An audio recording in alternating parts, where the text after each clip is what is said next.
한국 경제에서 정말 중요한 역할을 하는데 가끔은 대기업이나 요즘 뜨는 스타트업에 가려져서 주목을 덜 받는 존재들 있죠? 바로 중견기업입니다. 우리 경제의 허리라고도 많이 부르잖아요. 네, 맞아요. 이 중견기업들이요, 최근 몇 년 사이에 정말 눈에 띄게 성장을 했어요. 보니까 2014년하고 2023년을 비교하면 기업 수가 거의 뭐 2배 가까이 늘었고 매출액도 한 50% 넘게 증가했더라고요. 와, 상당한 성장세네요. 그렇죠. 단순히 뭐 숫자만 늘어난 게 아니라 그 혁신 생태계 안에서 대기업하고 중소기업, 이 사이를 잇는 되게 중요한 연결고리 역할, 이게 점점 더 커지고 있다는 그런 신호로 볼 수 있을 것 같아요. 그런데 왜 하필 지금 우리가 이 중견기업에 주목해야 하냐? 이게 중요할 텐데요. 아주 결정적인 변화가 하나 있었습니다. 아, 그 법 개정 말씀하시는 거죠? 네, 맞습니다. 2024년 7월에요. 지난 10년 동안 한시적으로 운영됐던 중견기업법 있잖아요. 이게 영구적인 법, 그러니까 상시법으로 딱 바뀌었어요. 이게 정말 큰 변화죠.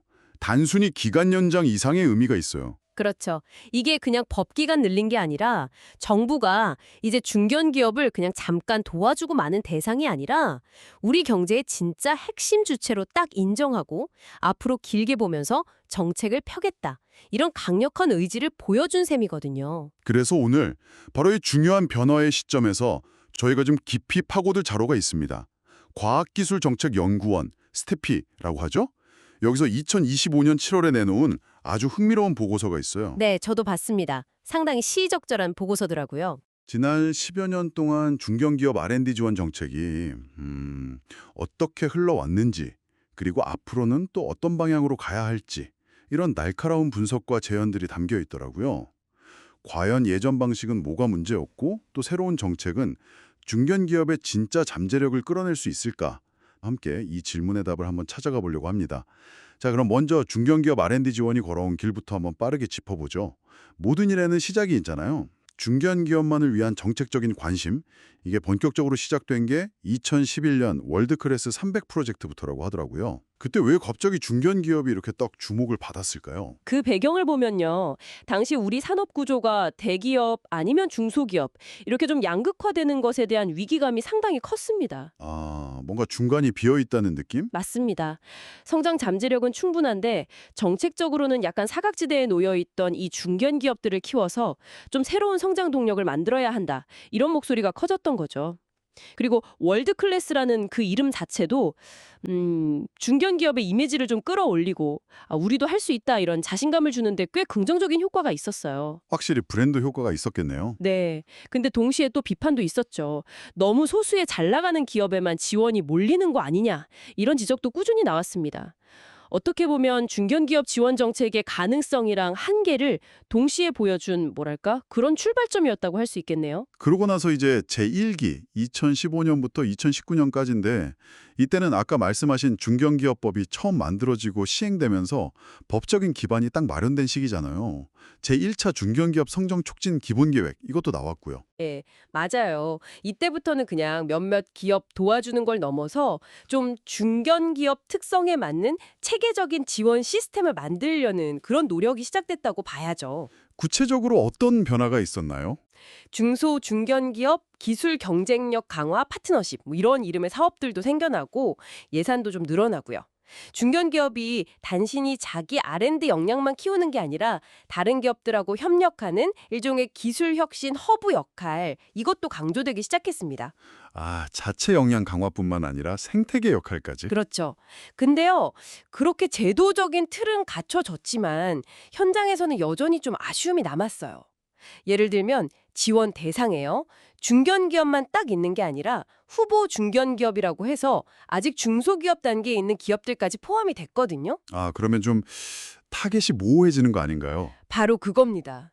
정작 진짜 중견기업만을 위한 딱 맞는 그런 특화된 지원은 오히려 부족하다. 이런 지적이 나왔죠.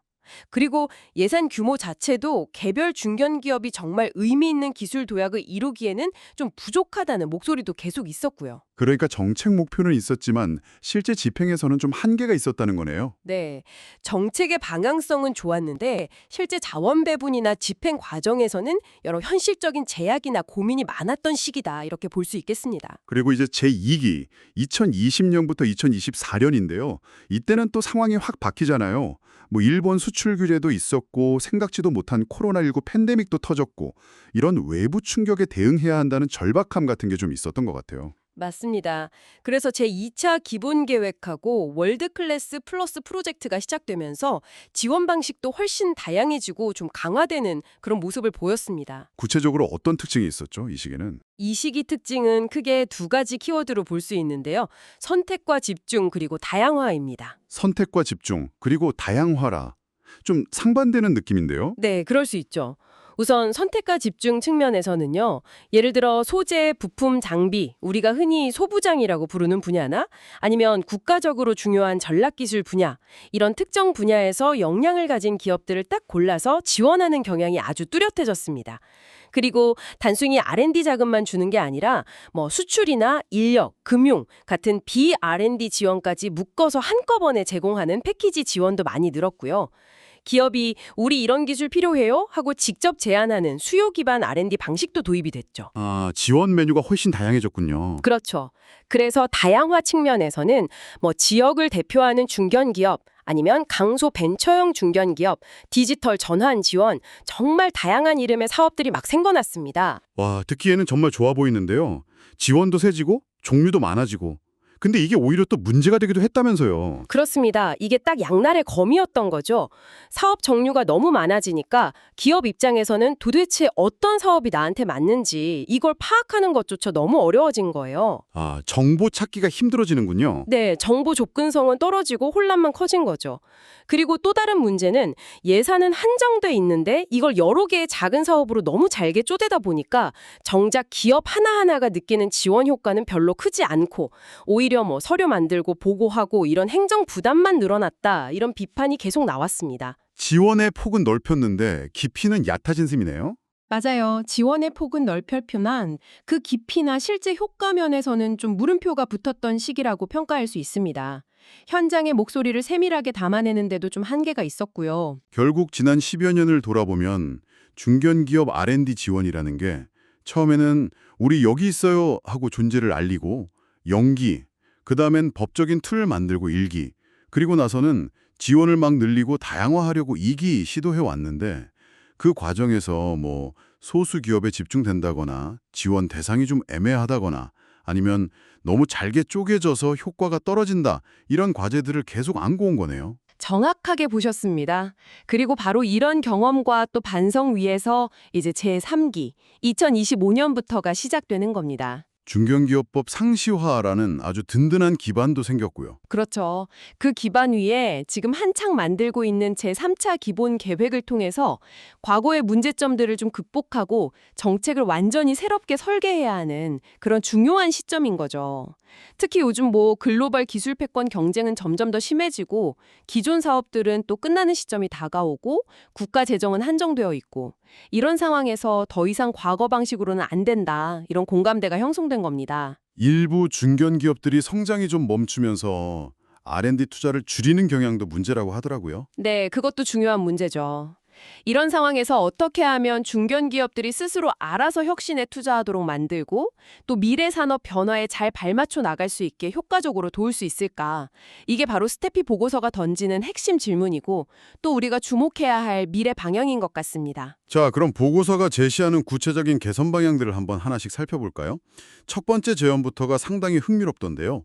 바로 브랜드화하고 대형화입니다. 네, 그게 앞서 지적된 문제들, 그러니까 사업이 너무 많고 비슷비슷해서 혼란스럽고 예산이 쪼개져서 효과가 떨어진다는 점, 이걸 해결하기 위한 방안이죠. 어떻게 하자는 건가요? 구체적으로. 보고서는요, 중견기업 R&D 지원의 어떤 대표 브랜드라고 할 수 있는 월드 클래스를 중심으로 사업 구조를 확 뜯어고치자고 제안합니다. 아, 월드클래스 이름 아래로 뭉치자. 네, 여러 배로 막 흩어져 있는 유사한 사업들을 좀 과감하게 통합하고요. 기업이 필요에 따라서 뭐 R&D 지원, BR&D 지원 메뉴를 이렇게 골라 담을 수 있는 모듈 형태로 구성을 해서 월드클래스라는 큰 우산 아래로 묶자는 아이디어입니다. 오, 약간 레고 블록처럼 필요한 걸 조합하는 느낌이네요. 그렇죠. 이렇게 하면 기업 하나당 지원해주는 규모도 자연스럽게 좀 커질 수 있고요. 그러면 현장에서 느끼는 정책 체감도도 훨씬 높아질 거라는 기대가 깔려 있는 거죠. 단순히 사업 개수 줄이는 걸 넘어서는 의미가 있겠는데요. 그럼요. 이 전략은 그냥 사업 관리 편하게 하자는 것 이상의 의미가 있습니다. 우선 정부가 중견기업 R&D 지원을 통해서 뭘 목표로 하는지, 어떤 방향으로 가려고 하는지를 시장에 아주 명확하게 보여주는 정책적인 시그널이 될 수 있어요. 아, 방향성을 확실히 보여준다? 네. 너무 많은 사업들 속에서 길을 잃었던 기업들한테는 아, 정부가 이런 쪽 혁신을 중요하게 생각하는구나 하는 확실한 메시지를 주는 거죠. 이게 중견기업들이 스스로 혁신 전략을 세우는데 아주 중요한 나침반 역할을 할 수 있습니다. 한정된 자원을 좀 임팩트 있게 쓰려는 아주 전략적인 선택이라고 볼 수 있죠. 보고서 보니까 개별 기업 지원하는 거 말고 뭐 산학연 협력이나 지역 기반 혁신처럼 생태계 자체를 만드는 사업들은 좀 따로 관리하자 이런 제안도 있던데요. 맞습니다. 그것도 중요한 포인트인데요. 개별 기업의 성장을 직접 돕는 대표 브랜드 사업하고 혁신이 잘 일어날 수 있는 어떤 토양, 기반을 만드는 기반 구축 사업은 좀 구분해서 접근하자는 취지입니다. 목표랑 성격이 다른 사업들을 명확히 분리해서 정책 효과를 더 높이려는 의도라고 보시면 됩니다. 알겠습니다. 자, 두 번째 개선 방향은 정말 중요해 보이는데요. 성장 단계별 맞춤형 지원 강화. 사실 중견기업이라고 한마디로 묶지만 그 안을 들여다보면 기업들 상황이 정말 천차만별이잖아요. 그렇죠. 아주 다릅니다. 이제 막 중소기업 졸업한 초기 중견기업하고 이미 기술력 상당해서 글로벌 시장 노리는 그런 도약기 중견기업하고는 필요한 지원이 완전히 다를 텐데요. 바로 그 점을 보고서가 정확히 지적하고 있는 겁니다. 현재 지원 방식은 이런 기업들 간의 혁신 역량 차이나 사업 모델이 얼마나 성숙했는지, 또 R&D 목표가 뭔지 이런 차이를 세밀하게 반영하지 못하고 있다는 한계가 분명히 있거든요. 그래서 대안으로 제시된 게 그 투트랙 전략인가요? 네, 맞습니다. 과감하게 중견기업을 크게 두 그룹, 그러니까 초기 중견기업군하고 혁신 도약 중견기업군으로 나눠서 각각 다른 전력으로 지원하는 투트랙 접근을 제안하는 거죠. 아, 초기 그룹이란 도약 그룹. 구체적으로 어떻게 다른 지원을 하자는 건가요? 예를 들면요, 초기 중견기업군한테는 당장 뭐 엄청난 기술 성과를 내라 이것보다는 R&D 역량을 좀 탄탄하게 다지고 사업 모델을 좀 더 정교하게 만들 수 있도록 돕는 데 초점을 맞추자는 겁니다. 기술 개발의 기반을 잘 닦는 단계라고 할 수 있죠. 특히 시장 수요하고 직접 연결되는 그런 R&D 활동을 강조하고요. 기초 체력을 키워주는 느낌이네요. 그렇죠. 반면에 혁신도약 중견기업군은 이미 기본적인 역량은 갖춘 기업들이니까 뭐 차세대 기술 개발이라든지 아니면 글로벌 시장 진출 같은 좀 더 담대한 도전을 지원하는 데 집중하자는 거죠. 좀 더 스케일이 큰 지원이군요. 네, 단순 R&D 자금 지원을 넘어서 뭐 규제 문제 해결이라든지 해외 시장 전략 짜는 거, M&A 지원 같은 R&D와 B-R&D를 결합한 패키지 지원이 핵심이 됩니다. 그리고 이 단계에서는 정부가 막 주도하기보다는 민간이 스스로 혁신 투자를 하도록 유도하는 방식으로 지원의 무게 중심이 옮겨가야 하고요. 아, 그러니까 단순히 매출 규모 같은 걸로 나누는 게 아니라 기업의 혁신 역량이나 목표에 따라서 지원 방식을 확 달리 해야 한다는 거네요. 그렇습니다. 그리고 여기서 정말 중요한 건요. 정부 지원이 그냥 돈 주는 거 이걸로 끝나면 안 된다는 점입니다. 그게 끝이 아니다. 네. 기업이 스스로 혁신해야겠다고 느끼고 장기적으로 투자하도록 만드는 일종의 촉매제 역할을 해야 한다는 거죠. 이걸 위해서는 직접적인 보조금 말고도 뭐 저리로 융자를 해준다거나 투자 유치를 도와준다거나 세금 혜택을 주는 등 다양한 정책 수단을 기업의 성장 단계나 특성에 맞게 잘 조합해서 쓰는 폴리시 믹스 전략이 꼭 필요합니다. 정책 조합이라. 예를 들면 어떤 게 있을까요? 예를 들어서 리스크가 아주 큰 초기 기술 개발 단계에서는 보조금 비중을 좀 높여주고 사업화나 스케일업 단계에서는 융자나 투자 연결을 더 강화하는 뭐 이런 방식이죠. 굉장히 정교한 접근이 필요하겠네요. 세 번째 제언은 현장의 목소리가 많이 반영된 것 같아요. 접근성하고 편의성을 높이자는 건데요. 아무리 좋은 정책이 있어도 기업들이 모르거나 신청하기 어려우면 말짱 도루묵이잖아요. 맞아요. 실제로 많은 중견기업들이 도대체 어떤 지원을 받을 수 있는지 이 정보를 찾는 것부터 너무 어렵다고들 하세요.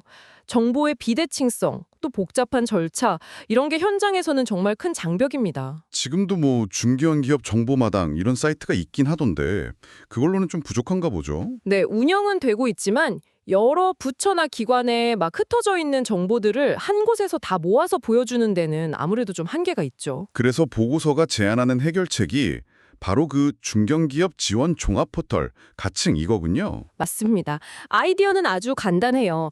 기업이 자기 업종이나 성장 단계, 또 필요한 지원 유형, 예를 들어 R&D냐, 수출이냐, 인력이냐 이런 키워드를 딱 입력하면요. 산업부뿐만 아니라 중기부, 과기부 등등 여러 부처에서 하는 모든 관련 지원 사업 정보를 한눈에 쫙 비교하고 찾아볼 수 있게 만들자는 겁니다. 오, 그거 정말 편리하겠는데요? 약간 중소벤처기업들이 쓰는 K-스타터 포털 같은 느낌이네요. 네, 비슷한 개념이죠. 거기에 더해서 내가 중견기업에 해당되나? 이 사업 지원 자격이 되나? 이런 것들을 기업이 스스로 미리 진단해 볼 수 있는 자가진단 서비스 기능까지 넣자는 제안도 있어요. 아, 자가진단까지? 네, 공식적인 확인 절차는 당연히 따로 있지만 그 전에 기업들이 좀 불필요한 시간이나 노력을 줄일 수 있게 돕자는 거죠. 결국 정보 접근성을 높이고 행정 부담을 확 줄여서 기업들이 진짜 필요한 지원을 제때 잘 활용할 수 있게 만들자는 취지군요. 이건 정말 정책 수요자 입장에서 생각한 실질적인 개선 방안 같습니다. 네, 결국 정책의 실제 효과는 이런 세세한 부분에서 결정되는 경우가 정말 많거든요. 기업들이 정책 정보를 쉽게 얻고 또 활용할 수 있는 환경을 만드는 것, 이게 효과적인 지원의 진짜 시작이라고 할 수 있습니다. 자, 마지막 네 번째 개선 방향인데요. 성과 분석 체계를 제대로 만들자라는 겁니다. 지원을 했으면 그 효과가 어땠는지 평가를 잘 해야 하는 건 당연한데 기존 방식에는 좀 문제가 있었다 이런 지적이네요. 네, 맞아요. 기존의 성과 평가는 주로 매출액이나 수출액 얼마나 늘었나, 특허 몇 개 냈나 이런 좀 단기적이고 숫자로 딱 떨어지는 지표에 치중되는 경향이 있었어요. 그런 지표들도 중요하긴 하잖아요. 물론 중요하죠. 하지만 그것만 봐서는 정부 지원이 중견기업의 어떤 근본적인 혁신 역량을 얼마나 키웠는지, 또 새로운 시장을 만드는데 얼마나 기여했는지, 더 나아가서 산업 생태계 전체에는 어떤 영향을 미쳤는지 이런 걸 제대로 파악하기는 좀 어렵다는 한계가 있었습니다. 그럼 앞으로는 어떻게 바꿔야 한다는 건가요? 보고서는요. 단순한 숫자를 넘어서 지원 사업이 중견기업에 예를 들어 기술적인 문제를 해결하는 능력이 얼마나 향상됐는지, 새로운 비즈니스 모델을 얼마나 잘 개발했는지, 협력 네트워크는 얼마나 넓어졌는지, 위기 상황에 대응하는 능력은 얼마나 강해졌는지, 이런 좀 질적인 측면에서의 혁신 역량 변화에 어떤 기여를 했는지를 깊이 있게 분석해야 한다고 강조합니다. 단순히 결과만 보는 게 아니라 과정과 역량 변화를 보자는 거군요. 그렇죠. 그리고 단기 성과만 볼 게 아니라 장기적인 관점에서 그 효과를 계속 추적하고 또 업종이나 기업 규모별 특성을 고려한 다각적인 분석이 필요하다고 제언합니다. 예를 들어 바이오 분야 중견기업하고 기계 부품 분야 중견기업에 대한 R&D 지원 성과를 똑같은 잣대로 평가할 순 없잖아요. 이걸 위해서는 외부 전문가 참여도 좀 늘리고 관련 정보도 투명하게 공개해서 평가의 신뢰성을 높이는 노력도 같이 해야 하고요. 결국 뭘 측정하느냐가 중요하군요. 맞습니다.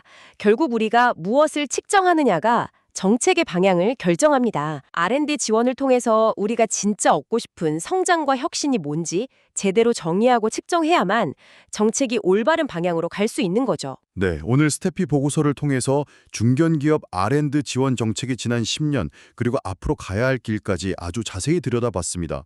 정리를 좀 해보면 과거에는 좀 흩어져 있고 약간 일률적이었던 지원 방식에서 벗어나서 이제는 월드 클래스 같은 대표 브랜드를 중심으로 지원 규모를 확 키우고 브랜드화, 대형화, 또 기업의 성장 단계나 특성에 딱 맞춰서 정교하게 지원하고 필요한 정보를 쉽게 찾아서 쓸 수 있게 돕고 마지막으로 단기적인 숫자 넘어서 장기적이고 진짜 실질적인 혁신 성과를 측정하는 성과 분석 고도화 방향으로 이 정책의 패러다임 자체가 전환되어야 한다.